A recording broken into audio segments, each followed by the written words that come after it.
Global માર્કેટ્સની updates જાણીએ સહયોગી નીરજ કંસારા પાસેથી। Neeraj, good morning. કઈ રીતે આજે સંકેતો છે વૈશ્વિક બજાર તરફથી? જી ગુડ મોર્નિંગ। અને આજના દિવસના જે સંકેતો છે આપણને થોડાક નબળા મળતા દેખાઈ રહ્યા છે। સૌથી પહેલાં આપણે યુએસ માર્કેટની વાત કરીએ તો ગઈકાલે ત્યાં આપણને એક આમ તો મિશ્ર કારોબાર જોવા મળ્યો હતો, પરંતુ જુઓ S&P 500 નાસ્ડેક બંને પોઝિટિવ બંધ થયા। ડાવોની અંદર એક દબાણ જોવા મળ્યું, પરંતુ આજે S&P 500 અને નાસ્ડેકનું ક્લોઝિંગ ભલે ગ્રીન ઝોનની અંદર થયું હોય, પરંતુ દિવસના નીચલા સ્તર પર તેઓ ખાસ કરીને ગઈકાલે બંધ થયા છે।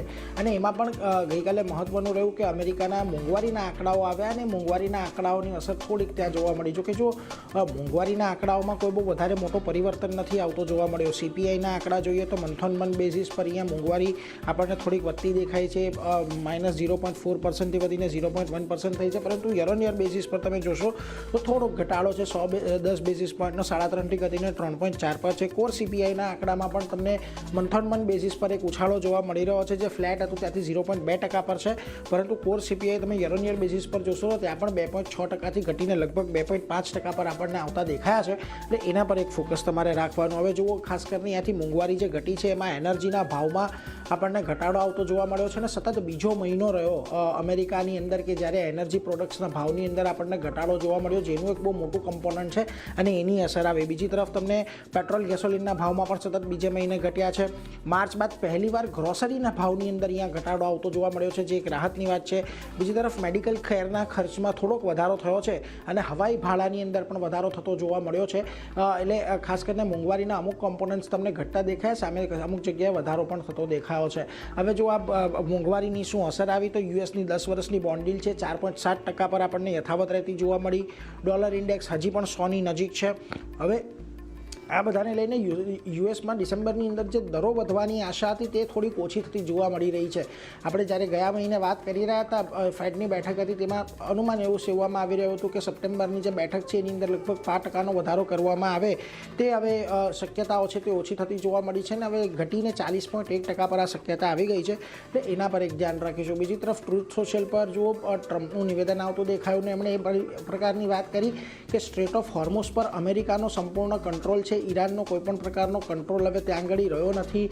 ઈરાન પાસે યુએસએ જે નાકાબંધી કરેલી છે એને વોલ ઓફ સ્ટીલ કહી, અને ખાસ કરીને એને નાકાબંધીને ઈરાન તોડવા માટે સક્ષમ નથી, એ પ્રકારની વાત પણ એમણે કરી। અને એમણે એવું પણ કહ્યું કે IRGC પાસે નથી હવે એરફોર્સ રહી કે નથી નેવી રહી કે જેઓથી તેઓ યુએસને ટક્કર આપી શકે, એટલે એ પ્રકારની વાત તેમણે અહીંયાથી કરી છે। જોઈએ, આમ કોઈ એનું કોઈ બહુ વધારે મોટો અસર નથી આવવાનો, પરંતુ હા, આ જે નાકાબંધી કરેલી છે એને લઈને હજી પણ ક્રૂડની સપ્લાય આપણને એવી પૂર્વવત થતી જોવા નથી મળી। હવે આ નાકાબંધીને લઈને જે સપ્લાય અટકી છે એને લઈને સાઉદી અરબ પણ થોડુંક ચિંતામાં આવ્યું છે, અને હવે તે સાઉદી અરબ પણ વૈકલ્પિક માર્ગો જે છે એક્સપોર્ટ માટેના તે અહીંયાથી શોધી રહ્યું છે। એમણે ઓગસ્ટમાં મિશ્ર તરફથી પાઇપલાઇનથી એમણે જે નિકાસ છે એની અંદર વધારો કર્યો હતો અને ઓલમોસ્ટ 2 ગણી નિકાસ અહીંયાથી કરતું જોવા મળ્યું હતું। એક તરફ સ્ટ્રેટ ઓફ હોર્મુઝની અંદર નાકાબંધી લાગેલી છે, એક તરફ હુતીઓ દ્વારા નાકાબંધી કરવામાં આવી છે, એટલે ખાસ કરીને અહીંયાથી એક્સપોર્ટની અંદર આપણને ઘટાડો થતો જોવા મળ્યો છે સાઉદી અરબ તરફથી, જેને લઈને તેઓ થોડાક ચિંતિત છે। એટલે એની એક અસર આપણને કદાચ ક્રૂડ પર આવનારા સમયમાં પણ આવતી દેખાઈ શકે। પરંતુ એ બધાની વચ્ચે આવો આજે એશિયાના બજારોના કામકાજ પર કે જ્યાં આપણને થોડોક મિશ્ર કામકાજ જ જોવા મળી રહ્યું છે, કોઈ બહુ વધારે મોટા પોઝિટિવ સંકેતો આપણને ત્યાંથી આજના દિવસે નથી મળી રહ્યા। જુઓ, નિક્કેઈ, કોસ્પી, તાઇવાન અહીંયા થોડાક પોઝિટિવિટી સાથે આજના દિવસે કામ કરી રહ્યા છે, પરંતુ તાઇવાન હાંગસેંગ, શાંઘાઈ અને સ્ટ્રેટ ટાઈમ્સની અંદર તમને આજે થોડોક મિશ્ર કારોબાર થતો જોવા મળી રહ્યો છે। હવે ગઈકાલે ફરી પાછા આપણે 24,400ની નીચે કેશના માર્કેટ આવ્યા હતા, પરંતુ CSના સેશનમાં 24,400ની ઉપર જઈને બંધ થયા।